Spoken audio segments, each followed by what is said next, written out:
Bienvenue à toi. Super, merci de m'avoir aujourd'hui. Donc, on est en direct ensemble pour une petite heure sur la thématique Au cœur de la vie, le pouvoir de l'invisible. Et je vais te présenter dans un instant. On attend un petit peu que les personnes arrivent et je représente le concept Au cœur de la vie, le pouvoir de l'invisible. L'idée, c'est vraiment d'inviter des personnes comme toi qui ont développé une relation toute particulière à la source de toute vie, à la conscience, qui ont fait de leur vie un propre laboratoire, c'est-à-dire qu'elles s'expérimentent elles-mêmes à travers la vie, elles font une connaissance de soi, elles se révèlent à elles. C'est un cheminement, comme on verra dans notre entretien. Et je t'ai choisi parce que je sais que vraiment tu as eu une vie où il y a eu plusieurs moments pivots et il y a eu une transformation qui s'est faite. Comme pour ma part, ça a commencé notamment par un burn-out. On verra que toi, à 26 ans, tu as connu aussi un événement très pivot dans ta vie. Attendez, on va en parler. Donc voilà pour le rappel du concept, c'est vraiment donner la parole à ces personnes qui ont cheminé, qui continuent à cheminer, on continue tous à cheminer et qui se révèlent à eux-mêmes grâce notamment aussi aux situations difficiles, aux épreuves et aussi aux belles choses et qui font souvent aussi de leur vie professionnelle une activité autour de justement de cette expérience et cette connaissance de soi. Voilà, ça c'est le point commun entre tous mes invités. Tu es la 7e, c'est un joli chiffre. Hein? Donc, pour ce qui concerne Louise, je vais vous dire quelques mots sur elle et tu me diras si j'ai oublié quelque chose d'important. Donc, toi, tu es fondatrice de Positive Energy Leaders. Quand est-ce que tu as fondé cette institution? Donc, ça fait 15 ans que je travaille pour moi-même. J'avais au départ une entreprise en Angleterre et je suis arrivée en Suisse en 2010.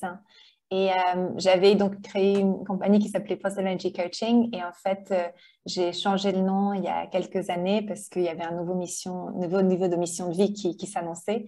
Ce nom était beaucoup plus en ligne avec ça. Donc voilà.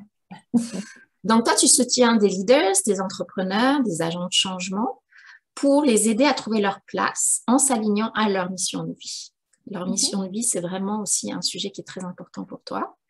Et tu proposes des formations en ligne, des immersions en présentiel. Est-ce que c'est toujours le cas? Tu nous le diras. Parce qu'en ce moment, peut-être, il y a un petit peu ça mis entre parenthèses. Tu as un blog. J'ai vu aussi pas mal de vidéos que tu faisais sur des sujets divers et variés. Et tout bientôt, tu auras un podcast. Exactement. Il s'appellera comment ce podcast? Ça sera en anglais, donc ça sera The Positive Energy Experiment. Donc, comme tu disais tout à l'heure, ça fait 20 ans que je suis dans une expérimentation et donc j'ai plein d'histoires à raconter. Et je me rends compte que souvent, les personnes ne sont pas exactement claires ce que ça veut dire de trouver sa mission de vie et comment vivre ça. Et surtout d'avoir l'impact qu'ils sont censés avoir à ce moment pivot sur la planète. Donc, le podcast, ça sera là-dessus pour un peu rendre ça vrai pour les personnes. Plus tangible. Exactement. Et avec des histoires, parce qu'on sait très bien d'avoir des concepts, mais dans les moments, il y a des choses qui se passent, il y a des décisions à prendre, il y a des challenges qui se présentent et on doit vraiment regarder qu'est-ce qu'on fait par rapport à ces challenges, les choix qu'on fait. Donc, le podcast sera pour raconter tout ça, pour rendre ça vraiment vrai et accessible. Parce que c'est un moment où, en fait, on a besoin de beaucoup de personnes qui s'alignent à leur mission de vie et qui ont l'impact qu'ils sont censés avoir dans le monde. Donc, tu le feras en français, en anglais ou en anglais? En anglais pour le moment. S'il y a beaucoup de Français qui me demandent, je pourrais, comme je suis bilingue, je pourrais faire les deux. Donc, je vais commencer en anglais et puis après, on verra comment ça serait. Mais l'idée, c'est de transformer ça en tant que livre. Donc, après, ça sera beaucoup plus facile de traduire ça si c'est par écrit. Absolument, oui. Une bonne stratégie. Une bonne stratégie. Et comme je disais en introduction, à 26 ans, toi, tu t'es formée, tu étais avocate à la City de Londres, donc j'imagine un énorme stress quand même. On voit la City de Londres comme un épicentre mondial du business, voilà, un peu comme New York et tout ça. Et tu te retrouves à l'hôpital et on te dit, Madame, vous ne marcherez plus, c'est correct? Mhm, mhm. Ouais, exactement. Donc, c'était mon moment pivot, moment de réveil, parce que je pense qu'on a tous des moments de réveil. Et donc, pour le mien, j'étais vraiment sur la voie tracée dans un des plus grands cabinets du monde. J'étais, tout marchait bien, j'avais tout. J'avais la bonne carrière dans le bon endroit, la belle maison, la belle voiture, tout ce que bon, etc. Tout ce qu'en fait, on te dit ce que c'est que la réussite. Mais ce dont je parlais pas, c'est que tous les matins, j'allais au travail et je voulais pleurer. Et c'était pas juste des petits pleurs, c'était des sanglots.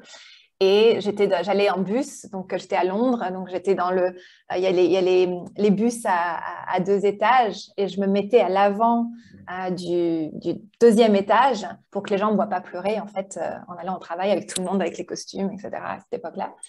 Et pourquoi c'est important, je pense que c'est qu'il y a vraiment le avant et le après. Et moi, je pensais, comme tu disais, c'est des longs horaires et que j'étais quand même très stressée, qu'il y avait des grosses affaires et tout ça.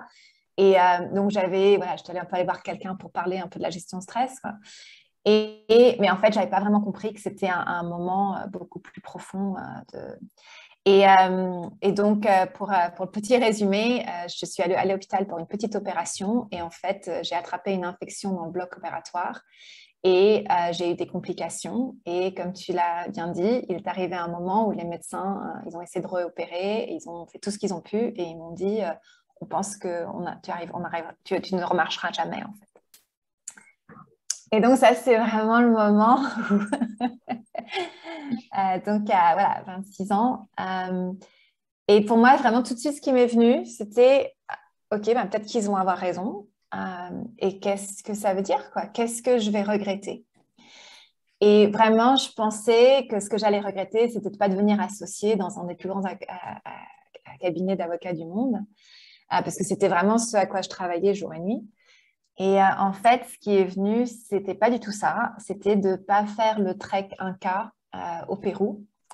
Et pour moi, c'était vraiment un moment où, parce que je ne savais même pas que je voulais faire un trek, je ne savais pas exactement où était le Pérou, si j'étais honnête. Je savais que c'était en Amérique du Sud, mais je ne savais pas exactement. Et je me souviens vraiment de me dire, ah ouais, là, il y a vraiment un bug profond, parce que si la seule chose que je vais regretter, c'est de ne pas faire un trek dans un pays où je ne sais même pas où c'est sur une carte, c'est que là, je ne suis pas du tout où il faut. Donc, ça a été vraiment un moment de réveil.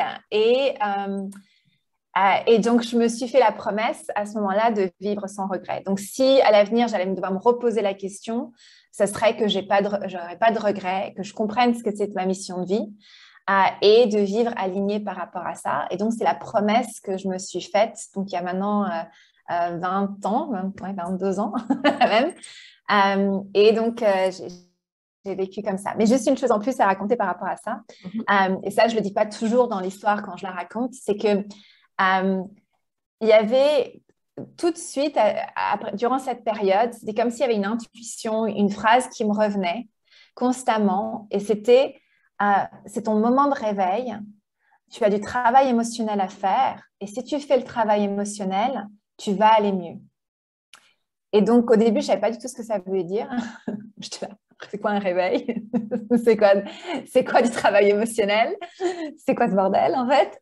Et puis, mais j'ai fait confiance par rapport à ça et je suis devenue très curieuse à ce que ça voulait dire. Et juste pour cadrer la petite histoire, donc on peut parler du travail émotionnel qui a été fait, mais j'ai trouvé les solutions et pour comprendre le travail que je devais faire sur moi-même et en fait à quoi ça me réveillait. Et c'est intéressant parce que donc 1 an plus tard, en fait, j'ai eu des symptômes physiques qui ont dit que les médecins, je suis retournée au médecin en disant, écoutez, là, il y a quelque chose quoi, en plus. En fait, ils ont pu comprendre ce qui se passait vraiment, c'était que j'avais des infections internes qui continuaient et que c'est ça en fait, qui bloquait tout. Et ce qui était intéressant, c'est qu'ils m'ont dit, en fait, écoute, on va devoir réopérer. Mais on espère que cette fois-ci, ça va aller mieux. Mais on ne sait pas, mais on va réopérer. Et ce qui était intéressant, c'est que Quand j'ai reçu la date de l'opération, c'était la même date, 1 an plus tard, que la première opération qui avait fait tout, en fait, avait tout déclenché, basculer. Et je me suis souviens encore d'avoir reçu ça et de me dire, OK, cette opération, elle va marcher. C'est trop une coïncidence que j'ai une date par rapport. Et c'est l'opération qui a tout réglé. Ça m'a pris encore 6 mois, mais j'ai pu me remettre. Magnifique, ces signes. Et comme tu disais, tu disais, mais qu'est-ce que c'est ce truc émotionnel? Comment tu appellerais cette petite voix finalement maintenant avec le recul? Avec le recul, pour moi, c'est... à niveau, ça sera, disons, la voix de mon âme. Mais pour moi, c'est aussi, j'ai depuis développé une vraie connexion à ce que j'appelle source. Et donc, ce que j'ai appris, c'est qu'il y a un endroit qu'on peut accéder en nous-mêmes, qui nous fait accéder à une sagesse beaucoup plus grande, qui, si on va avoir des conversations avec, on peut avoir un autre niveau de savoir ce qui est juste pour nous de faire. Donc, en fait, depuis, ça a été beaucoup d'être en relation avec cette autre énergie. Pour moi, c'est un petit peu dans le travail aussi beaucoup que je fais, je vois qu'on est à un moment pivot sur la planète où souvent, en tant qu'être humain, on s'est déconnecté en fait à l'énergie de la vie et l'intelligence de la vie. Et si on regarde la nature, en fait, il y a une intelligence qui fait quelque chose, quoi. Et c'est pas juste notre rationnel qui fait que les plantes, elles poussent comme elles poussent, etc. Et pour moi, ce qui est intéressant, c'est qu'on ça fait longtemps qu'on pense qu'on ne fait plus partie de ce système. Mais l'idée, c'est qu'il faut qu'on revienne dans ce système. Et en fait, il y a une connexion à cette intelligence de vie qui peut nous guider pour, en fait, vraiment créer ce pourquoi on est là, pourquoi on est censé faire. Donc, pour moi, c'est la première fois que j'ai vraiment accédé à cette voie. Ce que j'aime bien dans ton histoire aussi, c'est que ce premier réveil, et probablement, de toute façon, quelque chose était déjà en marche bien avant, il y a deux choses. C'est que finalement, il s'est fait quand même pas mal jeune. Tu as des gens qui, à 40 ans, 50 ans, des fois, n'ont pas ce réveil. De toute façon, tout est au bon moment pour chaque personne. Mais je trouve intéressant parce qu'effectivement, très cerveau gauche, tu vois, avocat ou docteur, tout ça, tu es dans la loi, tu sais, tu appliques, tu es dans un contrôle incroyable. Et avec le recul, ce serait intéressant de voir effectivement, je pense que avec le recul, tu vois ça aussi comme un cadeau, d'avoir si tôt été, alors que tu dis, toutes ces années d'études et tout ça, où c'est que ça part, tout ça. Mais donc, je trouve que c'est très intéressant de voir que toi, c'était si jeune. Et cette voix, je dis souvent dans mes ateliers, en anglais, parce que tu sais, moi j'aime bien aussi l'anglais comme ça, we cannot escape existence. On ne peut pas échapper à l'existence. Et ce que tu dis, c'est que cette voix, elle est toujours là. Mais toi, tu l'as pas entendue avant parce que la vulnérabilité ou l'ouverture, tu n'étais pas assez à genoux. Qu'est-ce que tu dirais sur ça? Qu'est-ce qui a fait qu'elle tu as pu finalement entendre? Puisque comme tu dis, elle est tout le temps là. On y a toujours accès. Cependant, on n'entend pas toujours cette petite voix ou on ne laisse pas automatiquement notre corps nous parler. Quelles sont les circonstances, selon toi, qui ont fait que tu as été réceptive cette fois? Et pour répondre à la question, je vais passer un petit peu en arrière avant, parce qu'en fait, si je regarde, cette voix, elle était toujours là. Je vais donner quelques exemples parce que ça... donc, par exemple, donc moi, j'étais dans le système français, donc j'étais bonne élève, donc j'ai eu une place dans une prépa prestigieuse à Paris. Et je savais que ce n'était pas juste pour moi de faire ça. Ah oui, déjà. Et je suis allée, donc à un moment, je suis allée voir mon père et je lui ai dit, écoute papa, je ne vais pas, je vais pas en prépa. Ce qui n'était pas du tout ce que la voie était tracée normalement. Et donc, bien sûr, il n'était pas content parce que si tu as une fille qui va bien réussir et puis qui ne sait pas vraiment ce qu'elle va faire d'autre, mais qui sait qu'elle ne va pas faire ça. Et je me souviendrai toujours qu'il m'a dit, mais pourquoi est-ce que tu ne vas pas aller en prépa? Et je lui ai dit, ça m'est sorti de la bouche, j'ai dit, parce que si je vais en prépa, je ne vais pas devenir le genre de leader que j'ai envie d'être. Et j'avais 16 ans. Et je me souviens toujours de me dire, mais c'est quoi qui vient de sortir de ma bouche, quoi. Et donc, à ce moment-là, j'étais vraiment curieuse de ce que je voulais faire. Et en fait, j'avais décidé que je voulais faire de la psychologie. Et c'est ça qui aurait été juste pour moi. Et pour me montrer que parfois on la suit, on ne la suit pas, parfois cette voie. Et là, du coup, je suis allée parler à mon grand-père. Et on parlait de ce que j'allais faire. Et j'étais toute contente. Et j'allais dire, mais je vais aller étudier de la psychologie. Et lui, il était médecin et il m'a dit, mais écoute, qu'est-ce que tu vas faire avec la psychologie? Tu sais, ma chérie, il n'y a que 3 vraiment professions. Il y a médecine, il y a comptable et il y a avocat. Et puis, c'est tout, quoi. C'est ça, les vraies carrières. Et si tu veux, là, j'ai pas su. Donc, je me suis dit, ah ouais, ok, d'accord. Et je veux pas faire médecine parce que je veux pas étudier les sciences. Je veux pas faire comptabilité parce que je veux plus faire de maths. Et je me suis dit, bon, bah, j'aime écrire des dissertes, donc je vais faire avocat. Mais déjà, le problème, c'est que là, j'avais pas suivi l'alignement. Et donc, je pense que donc, quand je parle de mon réveil et l'âge à laquelle j'ai eu le réveil, souvent, quand je rigole un petit peu avec ma mère ou mes amis, je dis, bah, moi, j'ai vraiment pas eu de chance parce que tout le monde, en fait, ils peuvent faire un peu n'importe quoi jusqu'à certains âges et après, ils ont le truc où il faut qu'ils travaillent sur eux-mêmes. Mais moi, c'était très tôt. Mais ce que moi, je dis, c'est la chance, c'est que moi, j'avais pas le choix. Dans le sens que si on te dit, tu vas jamais remarcher, tu peux rester réveillé que 3 heures par jour et tu es en douleur constante. Ouais. Les médecins t'ont dit, on peut même plus t'aider du tout, tu es toute seule. À ce moment-là, bon ben, tu sais plus quoi faire, tu es vraiment dans la jungle et tu as un choix. Et il y avait un programme qui était intéressant, c'est ça qui m'a en fait sauvé, je dirais, la vie. Et c'était vraiment costaud comme programme. J'avais réussi à me traîner à ce truc allongé derrière, etc. Et donc, il y avait une salle de 100 personnes où tu partageais. C'était vraiment un truc de travail sur toi, mais avec voilà, une grande audience. Et il y avait 2 moments durant ce moment qui ont vraiment fait cette différence. Et la première, c'était que je parlais donc à un coach donc individuel un peu dans la salle. Et puis, je parlais donc du fait que j'étais malade, que j'allais jamais marcher. Tu vois, et je pensais que la personne allait me dire « Oh, mais pauvre toi, quoi. » Tu vois, c'était ça le truc. Hein, c'était... Et puis, la personne, en fait, il m'a dit, je me souviens toujours, il m'a dit « Écoute, moi, je sais que c'est dur pour toi, mais en fait, tu sais que tu as un choix par rapport à ce qui se passe. » Et je me souviens, je suis partie dans une crise de colère en disant « Mais t'as pas vu, je suis complètement handicapée, tu ne te rends pas compte que tu me dises que j'ai un choix, mais qui, tu vois, vraiment... » Mais c'est ce moment-là qui a été vraiment pivot, parce que en fait, quand on a parlé, il me dit « Mais je sais que c'est dur, mais en fait, tu as un choix par rapport à ce que tu fais maintenant. Et là, tu as perdu ton pouvoir de choisir. » Et c'est dans ce moment, en fait, que je me suis dit « Ah ouais, j'ai quand même toujours le pouvoir de créer quelque chose, même si ça, c'est pas vraiment ce que j'ai envie. » Et donc, c'est cette démarche de pouvoir passer dans ce côté, dans ce côté de choix. Et le deuxième moment qui a été pivot, c'était que je me suis mis devant le groupe où j'ai parlé devant 100 personnes et je racontais ma vie et le problème et, voilà, et mon truc, etc.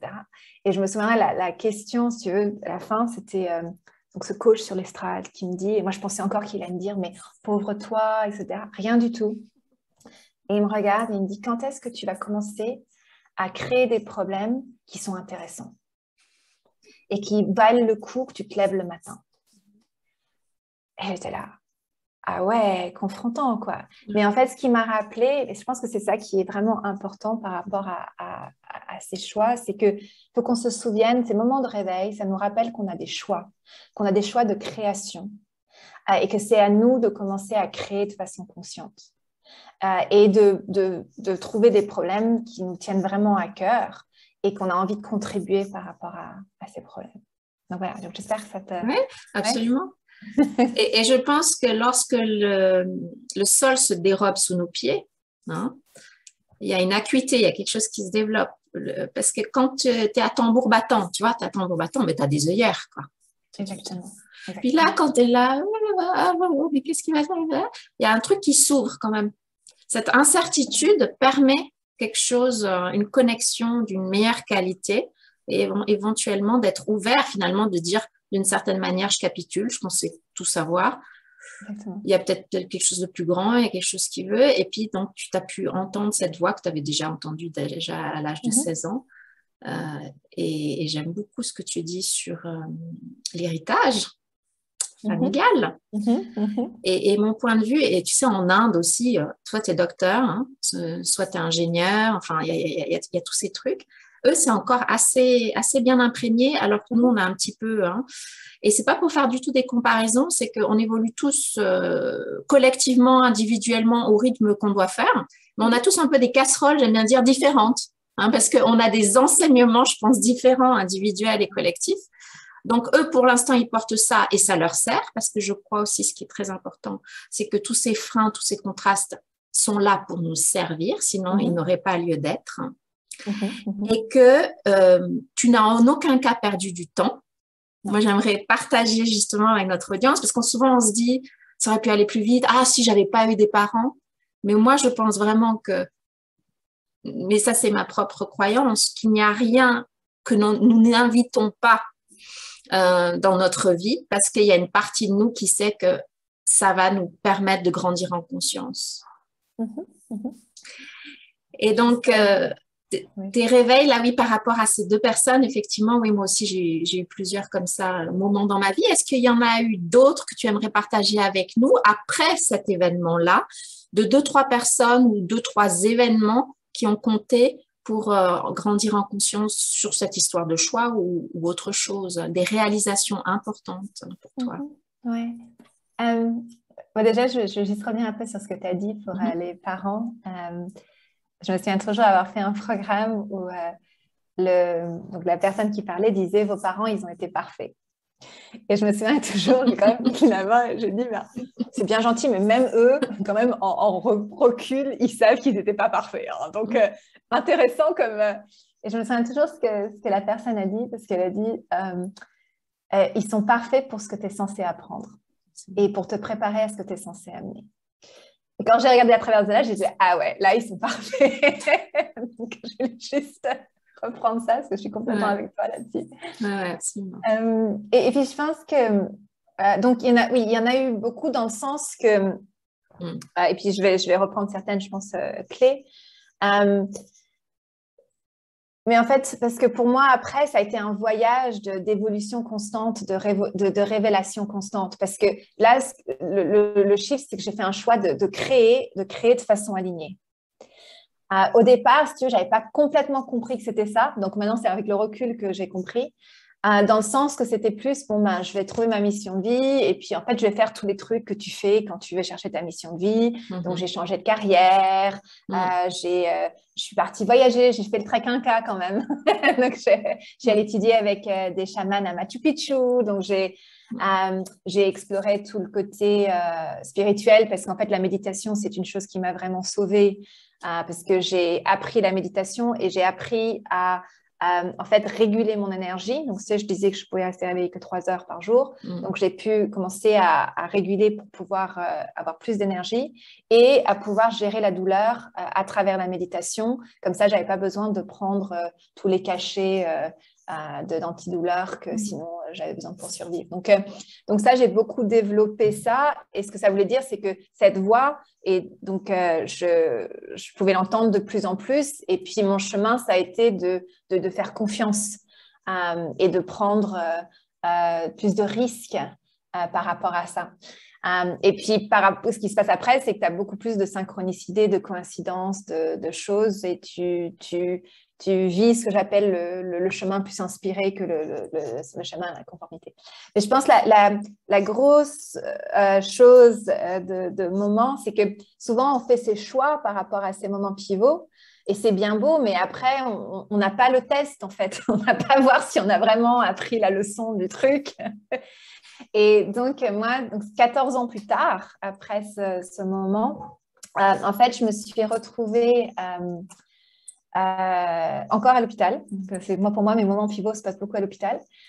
J'aimerais le faire différemment maintenant. Tu as pris un abonnement? Exactement. Non, j'ai vite depuis, mais bon, les gros moments, c'est censé c'est ça. Et donc, une des choses qui s'est passée, c'est que j'avais eu ce que je pensais être une mauvaise grippe. Puis en fait, c'était pas une mauvaise grippe, mais ça s'est transformé en une inflammation du cerveau, mais je le savais pas. Et donc, tout d'un coup, je suis tombée dans les pommes, j'ai perdu conscience. Et quand je me suis réveillée, en fait, je ne pouvais pas coordonner les deux côtés de mon corps de la même façon. Et j'avais du mal à parler, en fait. Et puis, on m'a amenée tout de suite à l'hôpital. Et puis, on sait que tu as un problème quand tu arrives aux urgences, qui te prennent tout de suite et qu'ils te regardent dans les yeux et tu vois dans leurs yeux qu'en fait, ils ont peur. Quand tu vois le médecin qui a peur, tu sais que c'est pas vrai. Et donc, je me suis retrouvée sur un lit, bien avec tout. Et puis, à un moment, en fait, après m'avoir observée, ils m'ont dit que je devais dire au revoir à mon ami et qu'ils ne savaient pas dans l'état lequel je serais parce qu'ils pensaient qu'il y avait peut-être que j'avais fait un anévrisme, en fait. Et donc, je me suis retrouvée je pensais que j'allais mourir, en fait, ou être sérieusement handicapée à un autre niveau. Et bien sûr, la question est revenue qui était qu'est-ce que j'allais regretter. Et je me suis dit, ah ouais, on est de retour là, c'est intéressant. Et ce qui était intéressant, ce qui est venu, c'est que cette fois-ci, en fait, il n'y avait rien que j'allais regretter. Ce qui s'est passé, c'est qu'il y avait, en fait, c'est comme s'il y avait une porte dans mon cerveau qui s'est ouverte. Et il y avait une liste de questions qui sont venues pour moi de voir si j'avais en fait fait ce que j'étais censée faire sur la Terre et si j'avais vraiment vécu la vie que j'étais censée avoir vécue. Et ça m'a vraiment... Tu vois, jusqu'à ce moment-là, je pensais que c'était encore un peu ce truc externe où tu faisais des trucs cool, qui étaient intéressants. Et là, je me suis dit, ah non, c'est autre chose, quoi. C'est un autre niveau. Et les 3 questions en fait qui sont venues, c'était est-ce que j'avais eu assez d'expérience de joie et est-ce que j'avais fait assez de ce que mon cœur voulait vraiment faire. La deuxième question, c'était est-ce que j'étais en paix avec moi-même. Et la paix, c'était basé sur est-ce que j'avais contribué assez de qui j'étais vraiment, donc pas juste mes schémas de survie, mais de qui en fait j'étais vraiment. Et la troisième question, c'était est-ce que j'avais assez aimé. Et la question par rapport à ça, c'était est-ce que, en fait, je m'étais traitée comme si moi et les autres, on avait vraiment une valeur immense. Donc, c'était vraiment cette façon d'être vraiment en présence avec moi-même et les gens et de se traiter comme si on avait tous les deux vraiment de la valeur. Et donc, dans ce moment-là, j'ai vraiment compris que ce qu'on est là, c'est d'être guidé non seulement par une voix, mais c'est un ressenti qui nous amène à savoir si on est aligné. Et quand on est donc aligné, en train de suivre ce que nous dit notre cœur, de contribuer, qu'on est vraiment censé vraiment, mais d'une façon qui est vraiment en connexion profonde avec les gens et d'interdépendance, pour moi, c'est en fait ça qui nous guide par rapport à ce qu'on est vraiment censé être et censé faire. Donc, voilà un autre moment, gros moment de révélation. Oui, ça, tu avais quel âge? Le premier, c'était 26 ans, l'épisode Vous ne marcherez plus. Oui, c'était en 2014. C'était 14 ans plus tard, donc 40 ans. Donc, si tu veux, pour moi, j'ai beaucoup travaillé sur les moments pivots. Et tu as les moments pivots autour de 28 ans, donc 26 à 30. Et puis après, tu as autour de 42, donc ça commence à 40, 44. Et après, tu as vers 56, 55, 54, 58. Donc, c'était en fait et tu revisites les leçons en général. Donc, beaucoup de gens n'ont pas appris en général les leçons de 28. Donc, ils ont créé un peu une vie pas alignée. Et puis, ils se retrouvent à 40 ans à pouvoir regarder voilà, de revisiter la leçon. Donc, moi, j'ai revisité. En fait, j'étais alignée, mais je n'avais pas complètement compris pourquoi j'étais alignée. Donc, j'ai pu approfondir ça à travers cette prise de conscience que c'était un travail d'expression de vivre sa mission de vie plutôt que de trouver des trucs externes à faire. Mais ce qui est intéressant, c'est qu'il y a un cheminement qui est toujours très individuel et très nécessaire. Et finalement, le coaching, c'est un peu le pont entre, tu sais, la vie très cerveau gauche, mais quand même en venir à la puissance personnelle, pour ensuite s'intéresser à un côté plus spirituel. Il faut y aller par gradation, tu sais. Ouais. Et chacun, on a le chemin parfait pour ça. Et justement, à chaque moment, on est dans cette vérité. Et d'honorer et d'apprécier aussi le chemin, hein, parce que à tout moment, on est guidé. Et demain sera pas mieux, aujourd'hui n'est pas mieux. Enfin, on vit notre vérité, on expérimente la source, et quand on la ressent pas, on l'expérimente quand même, mais on la ressent pas. Et tous les ingrédients sont là, tout conspire pour cette évolution. Et quant à ce regard plus doux envers la vie, tout devient un petit peu plus, tout ça plus de sens, quoi. C'est quelque chose qui aide énormément à cheminer, parce qu'effectivement, quand on est ouvert, quelque chose que j'ai remarqué aussi avec les personnes, notamment que j'interviewe pour ce format, c'est que, et c'est ce que je dis souvent aussi dans des ateliers, c'est que moi qui justement ne veux que, entre guillemets, mon évolution, c'est ma valeur suprême, eh ben, je m'en mets plein le sac pour ok, ça c'est fait, allez hop, on continue. Et à un moment donné, je me suis dit, mais pourquoi je me mets dans des situations comme ça? Et puis j'ai vraiment eu des révélations. Et moi, quand je suis sur mon lit de mort, l'idée c'est pas les maisons, les trucs machin, même pas les enfants pour moi-même, je suis pas du tout en train de dire, mais c'est d'avoir expérimenté tous les recoins et toutes les dimensions de moi-même pour être dans une paix et une gratitude infinie pour ma vie. Donc, c'est l'exploration de soi, et elle est pratiquement infinie jusqu'à la réalisation. Donc, c'est intéressant de voir aussi comme les personnes qui sont sur ce cheminement vont aussi pas mal se créer des fois de situations pour monter encore plus en conscience. Exactement. Et puis aussi, moi, je sais pas ce que tu en penses, donc, c'est que ce que j'ai compris aussi, c'est que c'est un peu comme si mon âme, elle a décidé d'avoir certaines expériences comme ça, comme je suis moi dans cette démarche de vivre consciemment et de créer, et j'ai l'habitude, c'est souvent beaucoup plus rapide pour moi de prendre ça, et puis c'est comme si, en fait, c'est comme si, en fait, je suis en train de créer un chemin pour les autres. Donc, pour moi, je vois qu'on est dans la jungle, et puis je suis celle dans la tribu qui est prête à aller dans la jungle, et il n'y a pas de chemin. Et puis je suis en train d'essayer de trouver le chemin, donc je pars dans les recoins, je me casse la figure, puis à la fin, en fait, je dis voilà la voie, voilà le chemin que j'ai pris, que j'ai réussi à créer. Et puis après, ça peut résonner avec les gens ou pas, quoi. Mais au moins, ils savent qu'il y a un chemin qu'ils peuvent traverser pour passer dans la jungle, quoi. Et une chose plus tard, bon, après, quand je suis passée beaucoup plus à travailler avec les gens, ce qui était vraiment intéressant, c'est que parfois, si tu veux, pendant 6 mois, il y a un truc que je suis en train de vraiment aller visiter et voir, et puis aller dans tous les recoins, etc. Et puis après, à un moment, j'ai compris. Et souvent, je sais que j'ai vraiment compris parce que dans la semaine d'après, j'ai plein de gens qui viennent me demander comment et j'en ai pas parlé, j'en ai pas... Ouais. Donc, voilà, je pense que oui, justement, on prend ces expériences parce qu'on peut décortiquer ça comme ça, et puis on peut montrer des nouvelles façons de faire, parce qu'on peut même les créer. C'est très intéressant, ouais. Est-ce que tu as fait le design humain? Tu avais fait le test ou tu t'es intéressée à ça? Oui, je l'ai fait un tout petit peu. Je n'ai pas fait approfondi. Mais il y avait des choses qui résonnaient. Donc, moi, c'est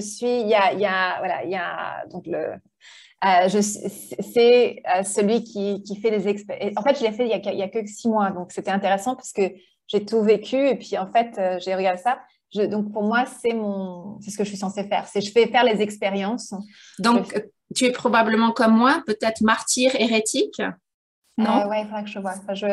Parce que moi, ça a été... Quand justement, j'arrêtais pas de me créer des trucs, je dis, mais c'est quoi l'histoire? Et puis, il y a des tests comme ça qui t'aident, qui, comme par hasard, te tombent dessus ou tu le revois 2-3 fois. Et quand j'ai lu ça, je dis, ah, ben ça y est, vous êtes là pour faire des expériences, expérimenter. Vous êtes le grand réparateur, entre guillemets. Vous êtes là pour vraiment en chier, entre guillemets, trouver la voie et transmettre.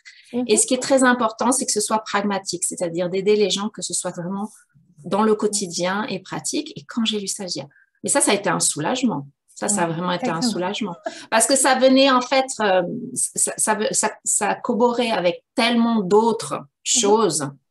Donc, et je trouve ça très intéressant. J'ai l'impression presque il y a un profil sociodémographique de femmes comme toi et moi, d'un certain âge, certaines n'ont pas de famille, n'ont pas créé de famille, et comme si déjà c'était, ok, celles-là, elles vont venir pour ça, tu vois, pour nettoyer un peu le transgénérationnel, on a bien accumulé là. Maintenant, le modèle famille, 2 enfants, la belle voiture, là, on l'a fait, on sait ce que ça donne, On va aussi aller un petit peu explorer d'autres modèles pour ouvrir la société. Regardez, c'est aussi possible d'être célibataire et d'aimer sa vie, c'est aussi possible de ci, ça. Donc, à la fois pour ouvrir les consciences sur d'autres modèles, puis c'est toujours bien d'ouvrir de toute façon, mais aussi, moi, je suis épatée de voir, je dis, le nombre de femmes comme toi et moi, d'un certain âge, qui finalement dédient leur vie à la vie elle-même, à expérimenter pour transmettre, comme si ça avait un rôle à jouer dans l'évolution des consciences. Tu as aussi ce sentiment? Ouais. Je te dis, c'est presque sociodémographique. Toi aussi, je suis sûre que tu es plein entouré de personnes comme ça qui sont un peu sorties du moule, qui étaient bien parties. Moi, tu te rappelles, j'ai travaillé pour les Nations Unies, pareil. Je me retrouve à Nairobi dans un 5 étoiles et ça fait qu'1 an que je travaille. Je dis, OK, c'est tout. Ah, je pensais que je pensais que les choses, voilà, je suis adulte, tu sais, tu bosses, tu as ton diplôme, ensuite tu as cette image de ce fantasme de la famille, voilà, c'est des modèles qu'on a récupérés et peut-être qui ne sont pas automatiquement ce qui va épanouir chacun. Donc, le fait d'expérimenter ça et de pouvoir, comme aujourd'hui aussi, partager nos expériences aide aussi à certaines femmes comme nous, mais des jeunes femmes aussi, j'espère, et bien sûr des hommes, à se dire, ah, ok, moi aussi je vois, je suis la voix de mes parents, ou je suis, et Wayne Dyer, tu sais, dit l'après-midi de notre vie, j'adore cette The Afternoon of Our Life. À un moment donné, on va tous atteindre l'après-midi de notre vie où on va s'autodéterminer. Ok, j'ai fait des expériences, ok, j'ai pris ça là, il y a des choses qui vivent, qui ne vivent pas, je fais du ménage.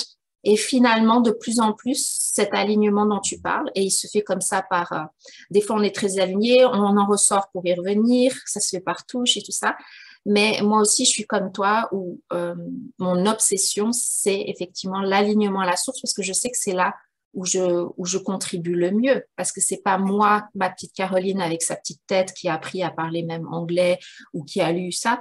Non. Comme toi, j'ai ces messages qui me viennent en disant « Mets ton attention là, mets ton énergie là. » Interview Louise. C'est drôle que le nombre de personnes qui me disent je ne sais pas comment tu fais, mais chaque fois que j'ai besoin, en fait, tu m'envoies un message avec la solution dont j'ai besoin. Et moi, si tu veux, c'est simplement, je me dis, ah ouais, il y a cette personne. Ah ouais, en fait, ça serait pas mal si peut-être que je leur dis ça. Et donc, voilà, c'est exactement quand tu dis ces messages. Et pour reprendre ce que tu dis, je suis tout à fait d'accord avec toi. Mais ce qui est intéressant, c'est que je pense qu'on est en train de passer à une autre phase, dans le sens que pendant longtemps, si tu veux, c'est comme s'il y avait un groupe qui était d'agents transformateurs qui faisaient, pour moi qui était beaucoup plus dans le système, qui était en train de faire évoluer les consciences. Mais là, ce que j'ai vu depuis, en fait, donc ce qui s'est passé dans les 2 dernières années, et pour moi, il y avait toujours un moment où il y aurait quelque chose qui allait se passer et il y aurait un gros changement sur la planète. Mais bon, maintenant, j'en ai 48, donc je me disais mais peut-être que tu as imaginé ça, peut-être que ça... Et puis, ça a été vraiment intéressant de voir dans les 18 derniers mois le shift et le pivotage qui est en train de se passer.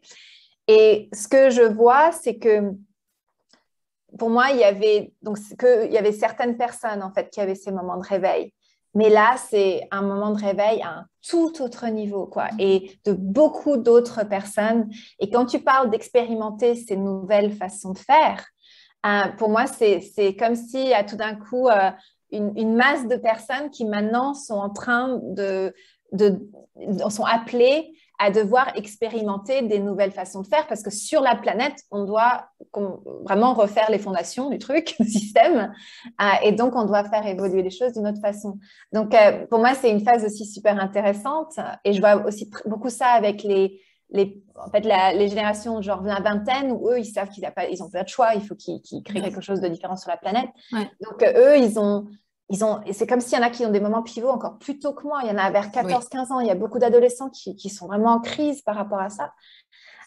Donc, c'est intéressant de voir que nous, on a eu cette expérience, mais en fait, que maintenant, ça va être une expérience, je pense, vécue par beaucoup plus de personnes s'ils ils font le choix quand ils sont appelés, en fait. Oui, et j'ai vu passer des choses sur Facebook en lien avec les éveillés, les pas éveillés, et moi, je suis toujours vraiment sur l'unification. On est tous à notre place. Il y a de là qui jouent des rôles qui sont plus politiques ou plus activistes ou plus... Et en tout cas, moi, c'est plus l'enseignement du courant miracle sur ce point-là qui m'aide beaucoup. C'est ta tête qui commence à séparer les camps et les trucs et tout ça. Et cette situation, comme tout ce qui nous tend et ce qui nous ramène dans notre petite personnalité qui a peur, c'est une opportunité, comme tu disais en début, de choisir l'alignement et de se dire, d'abord, je prends soin de mon intériorité, je fais en sorte que je me connecte à mes ressources et ensuite je prends des décisions. Et ceux qui n'ont pas encore accès à ces ressources-là, c'est que ce n'est pas leur moment à eux. Et il n'y a pas pour moi, et c'est un message qui est important pour moi, à faire des camps et tout ça, on va tous au rythme où on peut et on a des rôles différents à jouer. Vraiment. Exactement. C'est hyper important pour moi. Et pour moi, l'image que j'ai toujours, c'est un puzzle. C'est ça. Et que chaque personne a un morceau du puzzle. Et en fait, c'est à un moment, on est appelé à amener notre morceau du puzzle. Et puis, parfois, on dit oui, parfois, on dit non. C'est aussi qu'on a le choix ici. Donc, c'est une question de choix. Mais la vie, c'est comme une de mes coachs m'avait dit une fois, quand j'étais en crise, elle me disait mais pourquoi t'as pas vu les signes, t'as pas écouté les messages, pourquoi tu dois obliger de faire les changements que tu dois faire en état de crise, quoi. Donc c'est pour ça qu'après je me suis dit peut-être qu'on va écouter un peu plus en amont, mais aussi je pense que dans ce côté quand tu dis réveiller, moi si tu veux pour moi, c'est des mots spirituels et pour moi ma spiritualité elle a toujours été très pratique en fait. Et pour la petite histoire, j'ai un petit peu, je suis un peu embarrassée quand je raconte cette histoire, mais je pense que c'est là que j'ai appris quelque chose de fondamental pour moi par rapport à justement cette question de réveil ou de qu'est-ce que ça veut dire en fait dans la vie de... Et donc, à un moment, je suis allée en Inde parce que, bon, quand tu te réveilles, tu dois faire l'Inde, quoi. Et quand même, ça avait pas mal de... Le Gange. J'ai médité, quoi. Donc, voilà, donc j'ai vraiment fait j'ai passé un mois en Inde, à aller dans le côté spirituel du truc. Et moi, je pensais que j'allais avoir cette expérience de waouh, de mystique, tu vois, et d'être d'amour, zen et tout, quoi. J'ai passé un mois en rage. J'étais en colère et en rage, quoi. Et j'étais là, j'ai vraiment raté mon initiation spirituelle parce que qui est-ce qui est assez honnête pour dire qu'ils sont allés en Inde et qu'ils ont passé tout le moment en rage, quoi, en colère, quoi. Et donc, et puis bon, quand même, j'ai un petit peu approfondi le truc pour comprendre c'était quoi vraiment qui se déclenchait en moi.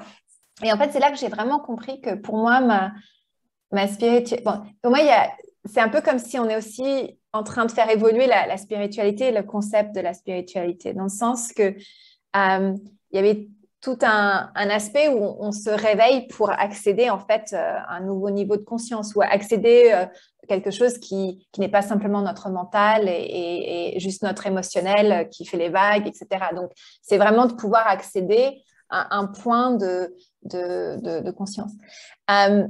Mais pour moi, c'est après de créer par rapport à ça. Donc, de créer de façon alignée et de créer ça dans la vie, dans tous les jours, dans les entreprises, dans dans nos maisons, dans nos familles, et de vraiment faire ce qu'il faut pour avoir les conversations difficiles, pour amener avec beaucoup d'amour, et, et donc pour moi, bon, je me suis rendu compte que c'était aussi un jugement, mais pour moi c'était genre, mais il y a tellement de gens qui sont illuminés là, tu vois, qui ont accédé, mais pourquoi vous avez...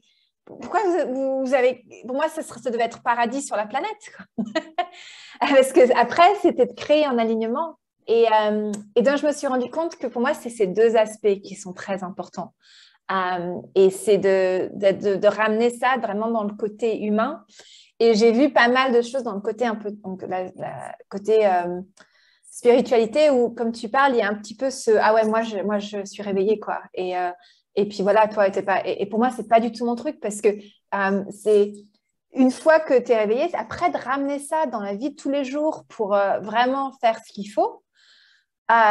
Déjà, ça t'enlève toute arrogance, hein, parce que beaucoup d'humilité, ouais. Comme une personne m'a une fois dit, j'avais lu, je crois que c'était Ramdas qui a dit, si tu te penses vraiment que tu es enlightened et illuminé, va juste visiter tes parents et ta famille et ça va aller mieux. Tu vois. C'est Eckhart qui dit ça dans son livre. Va à Noël en famille. Voilà. Absolument. Mais bon, il y a une façon aussi de faire évoluer ces familles, mais à ce moment-là, c'est un autre niveau de ramener cette façon d'être et d'apprendre des outils de communication, tu vois, de ramener ça dans le... Donc voilà ma petite histoire, donc je suis complètement avec toi parce que pour moi, c'est pas simplement d'avoir des camps, c'est comment est-ce qu'on vit ça et d'être dans l'humilité et la vulnérabilité, d'essayer de vivre aligné de façon constante et moment par moment, quoi. Comme tu disais, la vie, je crois en introduction, la vie est mouvement, elle est fluide. Et c'est ce que nous apporte aussi cette crise où tu sais, on a mis tellement de structures, c'est pas viable, c'est pas... L'énergie de vie peut difficilement circuler. Hein, l'inspiration, comment tu veux quand tu as un mortgage, quand tu as un crédit de temps, qu'il faut ci, qu'il faut ça, comment tu veux que la vie puisse comme ça te guider? C'est assez difficile, tu vois. Donc, ce qui est bien avec cette crise, c'est que ça déconstruit un peu certains trucs, ça les remet un peu en question. Et du coup, ça permet, combien de personnes disent « Ah, j'ai redécouvert mes enfants » ou de réinsuffler un peu ce qui est essentiel versus secondaire. Et tu me donnes une très bonne transition parce qu'en lien avec Incarné, justement, tu voulais nous proposer une pratique, une visualisation.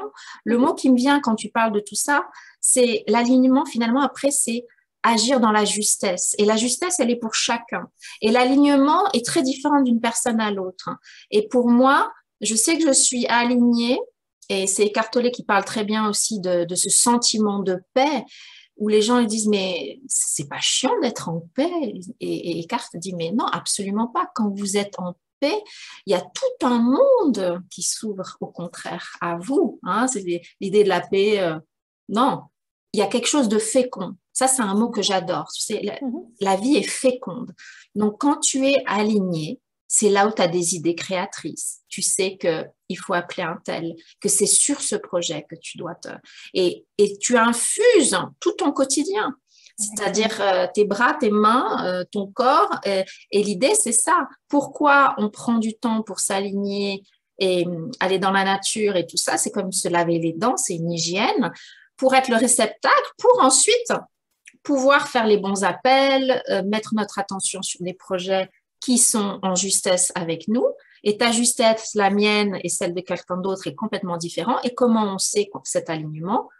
Ce knowing, on sait que c'est juste. C'est le truc à faire. Il n'y a pas de discussion. C'est le cœur qui parle. Tu parlais de l'intelligence du cœur. Et donc, effectivement, quand tu disais ta thérapeute, tu disais, mais t'as pas vu ça venir? Cette notion de prévention, et c'est pour ça que moi, avec l'écho de Caro, prendre soin de soi, prendre soin du monde, ce que j'essaie, c'est effectivement OK, avant même d'attendre qu'il y ait de la casse, un burn-out, tout ça, pourquoi pas se dire, il y a ma vie, il y a le faire, il y a les projets, OK, mais j'apprends qu'il n'y a rien de toute cette expérience qui ne prend pas ses racines en moi. Donc, je vais aller visiter cette intériorité pour l'enrichir, pour faire mieux connaissance, pour que ensuite, positivement se déploie ma signature finalement, au lieu que ce soit papa, maman qui décide que Caroline tatati et que ce soit la société qui me dise et tu fais ci et tu fais ça. Je reviens assez en moi et j'ai une intimité avec moi qui est assez qualitative pour pas me sentir complètement ballottée et dire oui, bien sûr, amen, tout ça. Donc, en lien avec justement ta proposition d'une pratique, les personnes pourront, je les invite à bien sûr voir la vidéo et pourquoi pas prendre votre smartphone et enregistrer Louise, comme ça vous pourrez la balader un petit peu partout éventuellement pour faire en prévention. N'attendez pas qu'il y ait de la casse, cultivez ce jardin intérieur et cet alignement, et c'est important. Et donc, tout à fait. Si on a le temps, est-ce que je peux raconter juste une petite histoire qui aide à montrer, parce que quand tu parlais du mortgage, des choses qui... et peut-être une histoire, parce qu'en fait, et pour moi, ça introduit bien la pratique, dans le sens que, donc, mon expérimentation durant 20 ans ou 22 ans, c'est qu'est-ce que ça veut dire de vivre aligné, justement, et c'est quoi le ressenti qui te reconnecte vraiment à source ou univers, ou comment tu l'appelles, en fait. Et il y a deux choses que je pense que pour aussi montrer le côté pratique des choses. Donc, pour moi, notre mission de vie, c'est d'exprimer vraiment qui on est vraiment censé être, mais quand on est aligné donc à notre vraie essence. Et donc, bien sûr, tout le monde a des essences différentes et donc ça s'exprimera de façon différente. Mais le ressenti d'être aligné à notre essence, c'est la même chose. Et c'est ça que dans la pratique, je voulais parler. Alors, deux petites choses qui aussi aident, qui je trouve vraiment fascinant. Donc, moi, j'ai beaucoup travaillé dans les grosses entreprises et je menais des retraites de 10 jours avec les leaders seniors. Et on leur faisait faire beaucoup de travail donc d'alignement personnel pour être alignés justement à cet endroit de justesse à l'intérieur d'eux-mêmes. Et la dernière journée, on leur donnait en fait un travail d'équipe et c'était la seule journée où ils faisaient un truc d'équipe et ils devaient créer quelque chose ensemble. Et on leur disait qu'il fallait qu'ils créent de façon alignée. Et ce qui était intéressant, c'était que en fait, souvent, et ça s'est passé avec des groupes, et ça, à chaque fois, c'était qu'ils allaient, donc, ils allaient faire en fait ce qui leur venait, parce qu'ils étaient dans le flow, donc c'est ça quand ils sont... Et puis ils allaient faire, ils avaient une intuition qu'ils devaient aller faire un truc, et ils ne se parlaient même pas. Et à la fin, en fait, un peu plus tard, ils allaient se voir et ils disaient, en fait, j'ai fait ça. Et l'autre personne dit, j'ai fait ça, j'ai fait ça, j'ai fait ça. Et en fait, ils se rendaient compte qu'ils avaient créé un truc ensemble, sans se parler et sans se communiquer, parce qu'ils avaient suivi le flow. Et c'était quand même des ingénieurs rationnels, donc c'était quand même pas donné que ça se passe comme ça. Donc, je voulais dire aussi que pour moi, il y a une justesse intérieure, mais ce qui est intéressant, c'est que c'est comme si on a une autre relation avec les autres et avec la vie quand on opère avec cette justesse intérieure. Ce qui m'amène à l'autre petite histoire, c'est je voulais donc acheter je cherchais un endroit à vivre et l'endroit où j'étais allait être vendu. Et donc, il y a eu plein de choses de fil en aiguille. Donc, je vais juste raconter la fin de la partie. Mais comme je suis en fait indépendante et je suis une femme et je suis toute seule, etc., il fallait que je trouve une hypothèque et j'avais peur que ce soit un petit peu compliqué. Et en fait, j'ai trouvé un appartement et j'ai fait venir quelqu'un qui allait faire des travaux. Et on s'est bien entendu. Et à la fin de la conversation, il me dit, écoute, je pense que tu dois venir rencontrer mon assistante. Et moi, je suis là. Viens au bureau rencontrer mon assistante. Je suis là, mais je suis chez moi. Il veut que je suive aller voir son assistante. Mais c'est quoi ce bordel, quoi? Et donc, je me dis, bon, il m'a l'air assez sécure. Bon, je pense que je risque rien. Ça me paraît un peu bizarre, mais ça m'a l'air aligné. Donc, je vais le faire. Donc, je le suis en voiture. Je rentre. Son assistante, elle a une bouteille qui est exactement la même bouteille que j'ai, qui électrise l'eau d'une certaine façon. Et donc, j'étais là, oh, mais tu as la même bouteille que moi. Alors là, on était meilleurs amis à ce moment-là. Et donc, on a pas mal discuté. Et à un moment, je parle de ce côté de problème d'hypothèque. Et elle me dit, mais écoute, je connais la personne qui peut t'aider parce qu'il... en fait, il trouve des hypothèques exactement pour des gens comme toi, pour des situations compliquées. Elle me donne la carte. Il s'avère que c'est le chef de ma banque, de la branche de ma banque dans le village. Alors, je me dis, OK, bon, ça, c'est quand même intéressant. Et pour finir l'histoire, donc en fait, On s'est retrouvés où la vendeuse a essayé de faire quelque chose de pas très sympa, où on s'est retrouvés le lundi et elle m'a annoncé que si en fait on ne faisait pas le transfert devant l'avocat le mercredi, qu'en fait elle allait donner l'appartement à quelqu'un d'autre. Et le problème, c'est que je n'avais pas la décision de la banque. Et tout d'un coup, elle m'annonce ça, il y a l'agent immobilier à côté de moi et il me regarde et il me dit, tu ne vas pas avoir la réponse de la banque à temps. Et je dis non. Et il me dit, c'est qui le banquier? Et je lui dis le nom et il me dit, c'est mon meilleur ami, je vais l'appeler. Et du coup, en fait, j'ai eu la réponse à midi, que c'était un oui, et à 3 heures, j'ai signé chez l'avocat. Donc, je veux raconter cette histoire parce que je pense qu'on ne se rend pas compte que c'est dans les trucs pratiques de tous les jours, que c'est comme si on passe sur un autre chemin et on navigue, en fait. Tellement, tellement. J'ai eu les frissons. Moi je suis très kinesthésique. Et les vérités, tu sais, les haha, tout ça, c'est très les frissons. Et 2 points très importants, tu as tout à fait raison. Et ça rend justement, ça motive énormément parce que quand on vit aligné, il y a le point que tu as dit par rapport au groupe, le lien au groupe, et on co-crée beaucoup plus facilement. Il y a de la fluidité, il y a une sorte de vortex, il y a une information commune. On est un organisme seul et les choses se font comme ça dans le flot puisque on est dans l'énergie de la vie. Et cette notion de faciliter certaines choses. Pareil, quand on est aligné, qu'on fait confiance, on augmente les possibilités, les potentiels et positifs et on fait tomber les barrières de l'espace-temps. Donc, ce qui peut créer des années ou des affaires de manière traditionnelle comme on l'a appris, quand on est aligné, on va capter une info, on va capter un truc qui va faire que la vie supra-organisée va gérer tous les détails que nous, avec notre petite tête, on n'aurait jamais pu. Exactement. Très joli, de jolies, très belles histoires. Et on finit par créer des choses qu'on ne pouvait même pas conceptualiser dans notre tête. Et c'est ça la clé du moment qu'on est en train de vivre maintenant. Ouais. Et c'est pour ça que la clé, c'est vraiment aussi s'ouvrir à l'inconnu et apprendre justement l'alignement, c'est ça aussi. Au lieu de complètement flipper quand tu sais pas, j'aime bien appeler le génie en nous, il y a plusieurs mots comme ça, mais c'est un peu pour dissocier la petite Caroline qui a peur et même la petite fille Caroline qui a peur. Il y a un génie en moi, il y a un génie en toi. Et lui, quand il est aligné, c'est la partie de la sagesse en nous, en fait, hein, qui sait que we are safe, il n'y a pas de souci, ça va aller. Les possibles sont bien plus importants que les problèmes. Et tatati. Et là, quand on rentre dans cet univers et ce plan, comme tu as dit, on est sur un autre paradigme. C'est comme si, pouf, on était parti dans un autre univers. Alors là, les choses se délient différemment et tout ça.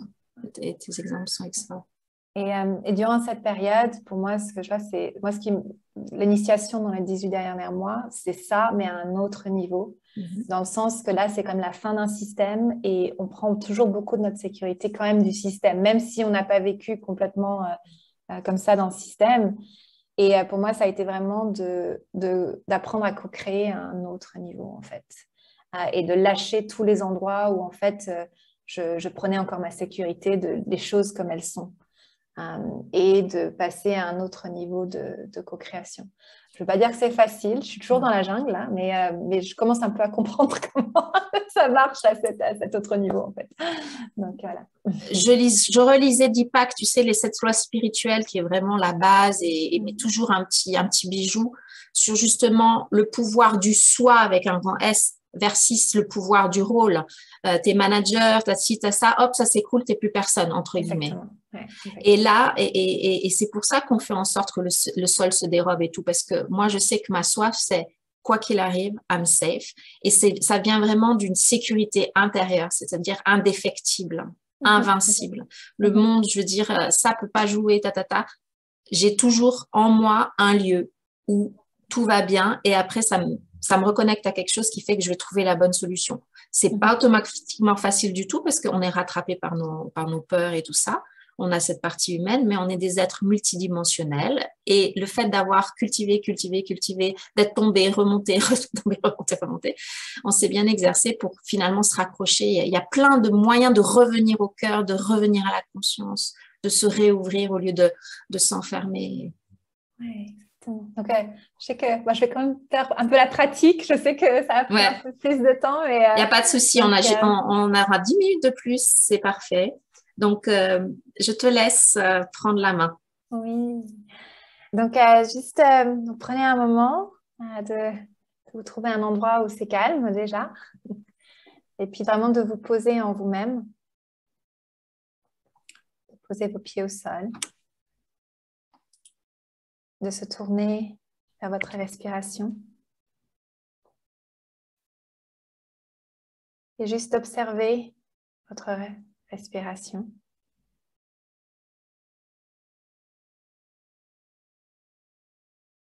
Et lâcher prise.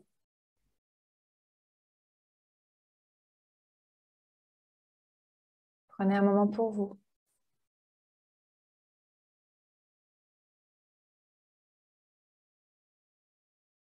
À vous centrer en vous.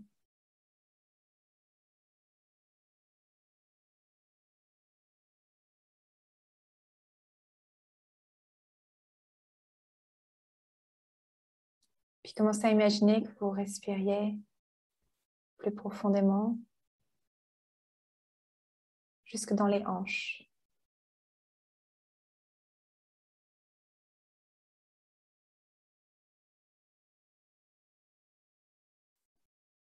Dans vos jambes, dans vos pieds.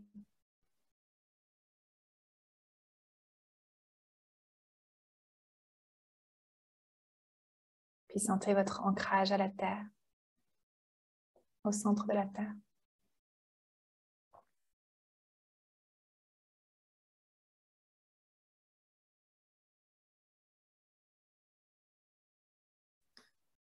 Maintenant, sentez aussi votre connexion à l'univers, au centre de l'univers, à travers le haut de la tête.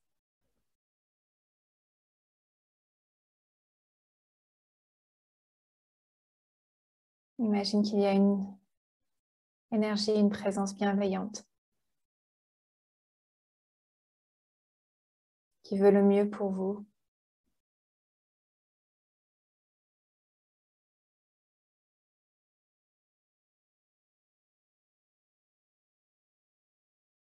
Qui est là pour vous.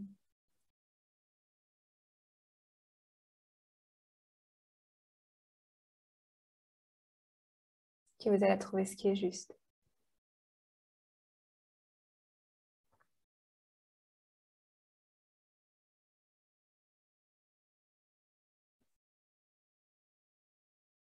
Et puis de là, imaginez que vous êtes vraiment rempli. Imaginez que tous vos besoins sont remplis et que vous vous sentiez vraiment bien.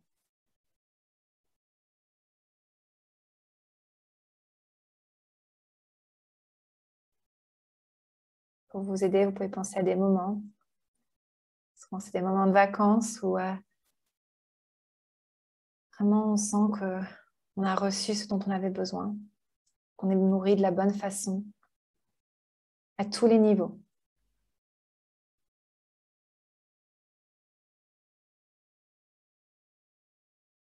Physique, mental, émotionnel, spirituel.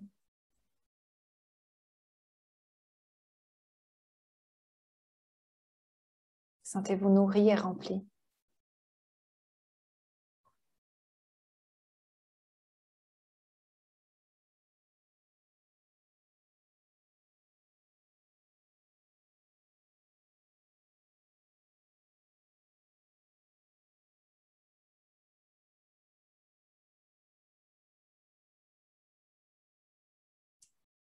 Puis maintenant, pensez à ces moments où vous êtes vraiment inspiré. Vous perdez le fil du temps. Est-ce que vous adorez ce que vous faites? Le cœur ouvert.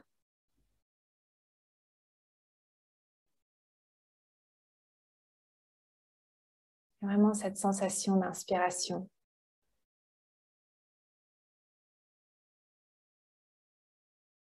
De flow, de fluidité.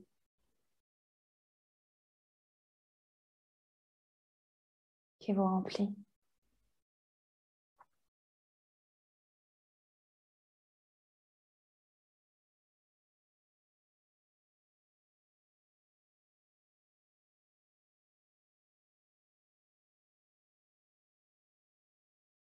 Donc, ressentez, vous êtes rempli, nourri, complètement inspiré. avec cette sensation de flow et de fluidité.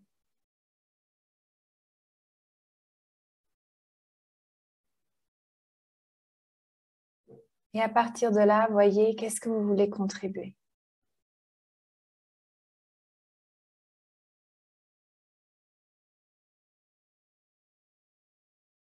Qu'est-ce que vous voulez faire de votre journée?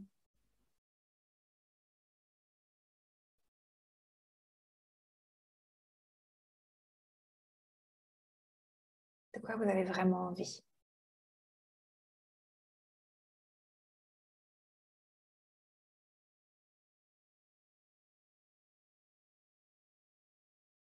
Et laissez venir ce qui vient, sans jugement.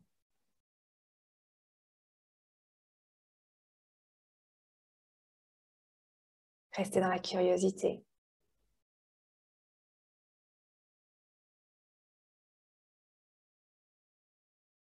De savoir quand vous êtes vraiment nourri, quand tous vos besoins sont remplis et que vous êtes complètement inspiré. Qu'est-ce que vous avez envie de donner?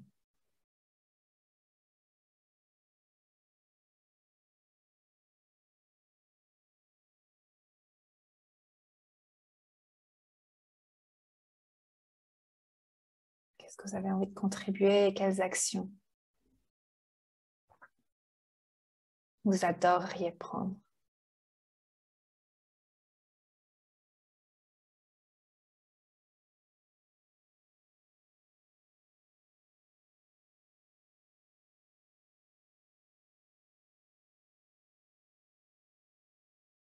Imaginez que vous, comme si vous envoyez cette énergie, vous la laissez se répandre autour de vous.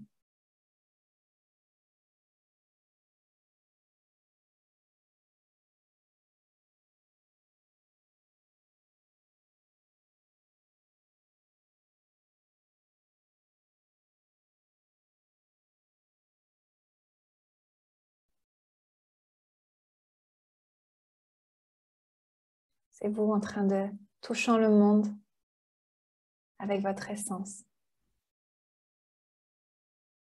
Et c'est ce pourquoi vous êtes sur la planète.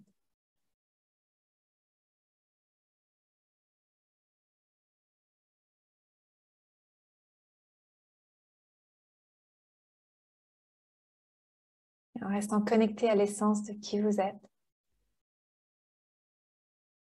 quand vous êtes vraiment vous et que vous êtes vraiment aligné,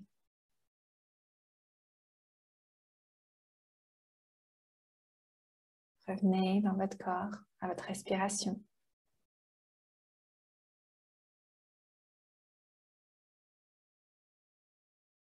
Sentez-vous bien ancré dans cette énergie.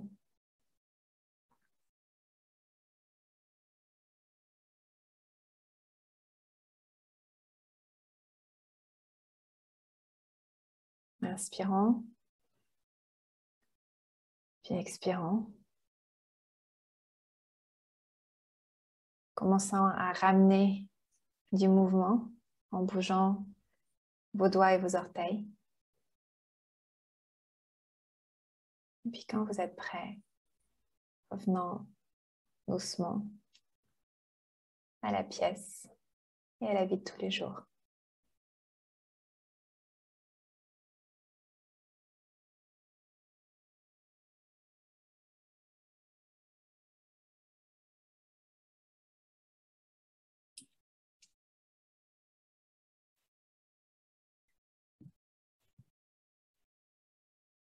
Merci, Louise.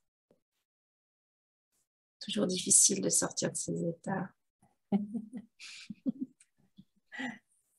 Et quand on ressent cette paix, cet aplomb, c'est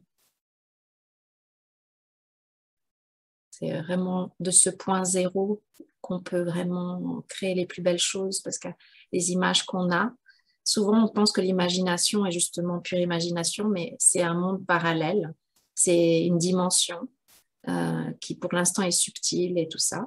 Mais déjà, pour que notre cerveau puisse voir l'image, mine de rien, il y a déjà une certaine matérialité là. Ça, on ne réalise pas toujours.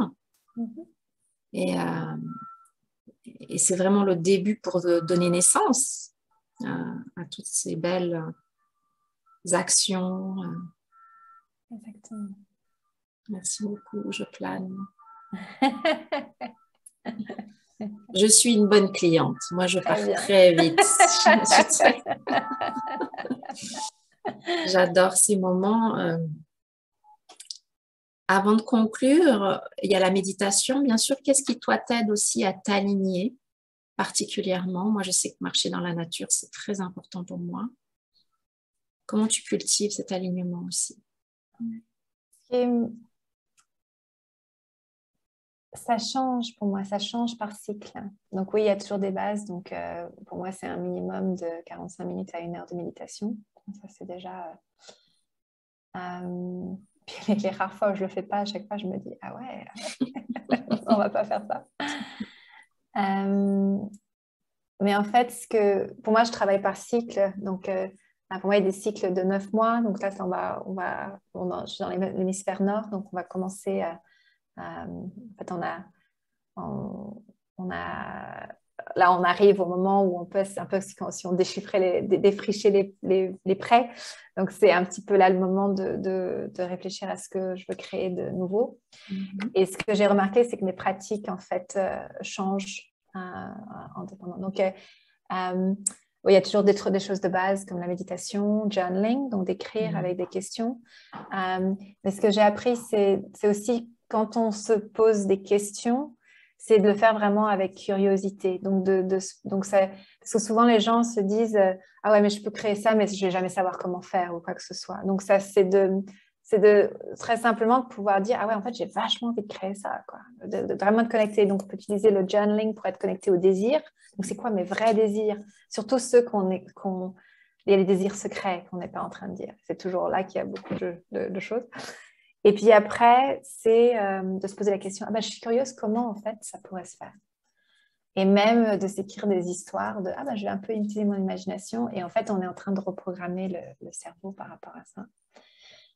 Et puis, c'est aussi beaucoup de faire des choses qui sont ce que j'appelle en flow. Donc là, je vous parlais de cet espace inspiré. Donc, c'est de savoir que quand je suis en flow, en fait, de toute façon, je suis alignée. Donc, c'est oui de faire des pratiques de centrage, donc ça tombe par là. Mais en fait, pour moi, c'est comment est-ce que j'organise ma vie, mon travail et puis ma façon de faire pour être le plus en flow possible. Donc, ce qui veut dire qu'en fait, l'alignement est déjà dans la pratique de tous les jours, dans la vie de tous les jours, plutôt que d'avoir pratique et puis après, je vis ma vie. Donc, c'est... Voilà. Absolument. Et profiter des moments des alignements en se disant « Ah, ça y est, il y a de quoi faire, hein, parce que les personnes parlent effectivement toujours cette différence entre guillemets quand je reviens à la vraie vie. Non, la vraie vie, elle est toujours là et justement, il n'y a pas de jugement. Quand tu es sorti, c'est quand tu as appuyé sur un bouton ou quelque chose et c'est là, c'est le moment où tu dois te frotter les mains en disant qu'est-ce qui m'a permis de sortir justement de l'aliment, qu'est-ce que je suis en train de me raconter, tout ça, et comment je peux revenir à cette paix et à ce cœur et c'est ce va-et-vient qui est extrêmement utile et c'est justement quand on est confronté à ce rétrécissement que on peut reprendre les choses en disant waouh, j'ai une opportunité de me réouvrir et c'est le chemin que je vais parcourir qui va me donner des nouvelles qualités, quoi. Donc, on devrait être super excité quand on a perdu le pied, tu vois. Ouais. C'est pas agréable, mais... Exactement. Et je ne sais pas comment toi tu fais. Moi, je sais aussi que justement durant ces cycles, donc en fait, pour moi, c'est des cycles de croissance, mais très, très conscients. Donc, je vois c'est quoi mon cycle de croissance aligné. Et puis, je sais que du coup, je vais déclencher des choses que je vais devoir nettoyer. Donc, dans mes pratiques du matin, oui, il y a la méditation, etc. Mais il y a aussi qu'est-ce que je suis en train de créer. Et puis, à chaque fois, de faire un check-in, de voir ce qui a besoin d'être nettoyé tous les jours. Comme ça, il y a moins de chances que, en fait, je sois complètement déraillée et puis je dois revenir. Sinon, c'est... voilà, tu vois, c'est un peu ce va-et-vient de ah ouais, je suis partie un peu là-bas. Mais là, c'est plus comment tous les jours est-ce que je fais ce qu'il faut. Donc, par exemple, des choses comme tu te visualises déjà en l'ayant, mais pas façon artificielle, c'est pour vraiment comprendre comment ton cerveau fonctionne différemment à cet autre niveau d'alignement. Et puis après, tu te demandes comment est-ce que je vais amener ça dans la vie d'aujourd'hui, quoi. Donc, ouais, et puis tu sens les résistances dans le corps, tu sais. Et là, ah, je suis en train, ah, et puis effectivement, éventuellement conscientiser les croyances limitantes et tout ça pour les alchimiser. Et c'est vraiment un travail d'alchimiste qu'on fait parce que il y a la gestion de projet, on le connaît très bien et ça, on l'a fait. Moi, j'ai géré des stratégies, des trucs, tout ça. Ça, pour moi, c'est la 3D, c'est un peu ma vieille vie, tu vois. Et là, maintenant, c'est la gestion de cette intériorité. Et effectivement, j'aime bien le journaling aussi. Puis mardi prochain, d'ailleurs, je donne une soirée gratuite sur les rituels du matin où je partage. Moi, j'ai 5-6 phases plus ou moins. Mais il y a la partie de la cohérence. Est-ce que j'ai besoin déjà de revenir dans la paix? Parce que sinon, ça ne sert à rien. Hein. Des fois, il n'y a rien à faire. Si je suis déjà inspirée à fond les ballons, j'écris, je médite, je crée, donc plus la visualisation créatrice. Et après, il y a tous aussi ce nettoyage, effectivement, éventuellement faire de l'EFT si j'ai besoin de poser, d'évacuer, vider ma poubelle par écrit, des choses comme ça. Et c'est vraiment une hygiène, effectivement. Et j'ai two-step approach. J'ai la journée, et j'ai le moyen terme. Donc, me visualiser plus moyen terme et voir effectivement qu'est-ce que je suis en train de créer dans ma vie là qui m'indique qu'en fait, je ne suis pas sur la bonne route. C'est bizarre. Là, OK, en fait, j'ai le contraire. OK, c'est qu'il y a probablement quelque chose en moi qui freine. Qu'est-ce que ça peut être? Et c'est l'introspection. Et on n'est pas du tout dans l'analyse, parce qu'on pourrait croire que c'est de l'analyse, mais c'est plus de l'introspection, du discernement. Et c'est pas du jugement de soi, non, c'est tiens, c'est intéressant d'aller voir les recoins. Et c'est pas du tout pour dire ah c'est pas bien. Non, non, c'est plutôt ah c'est intéressant de voir ton cœur fait ça et puis tu freines. Du coup, il y a un truc là qui est intéressant à aller visiter. Et c'est ce travail-là qui est pas toujours confortable, mais qui nous fait monter en conscience avec beaucoup d'humilité aussi, parce que on est rattrapé sans cesse par ce qui a besoin d'être nettoyé. Donc ouais, et d'être grandi, parce que souvent, c'est des parties plus jeunes qui ont juste besoin d'être grandies, des aspects potentiels où on s'est déconnecté. Mais bon, la pratique que je viens de donner, ça, j'ai appris que ça te fait créer un tout autre niveau parce que ça veut dire que dès le matin, tu es ancré dans ta fréquence, de ta vraie essence. Et après, tu regardes qu'est-ce que tu as vraiment de là, qu'est-ce que tu contribues, de là, qu'est-ce que tu fais de ta journée, de là. Et en fait, ça te donne en général au moins 3 actions de base que tu dois. Et ça, c'est les actions alignées. Parce que je parlais récemment dans un des groupes que je mène. Et je disais, si tu ne fais pas tes pratiques du matin, c'est comme si tu ne brossais pas tu sortais sans te brosser les dents et prendre ta douche. Ouais. Mais en plus, c'est là que tu vas dans le... parce que on se dit que ah ouais, pour arriver là-bas, ça va être compliqué, il va falloir que je sois super busy, etc.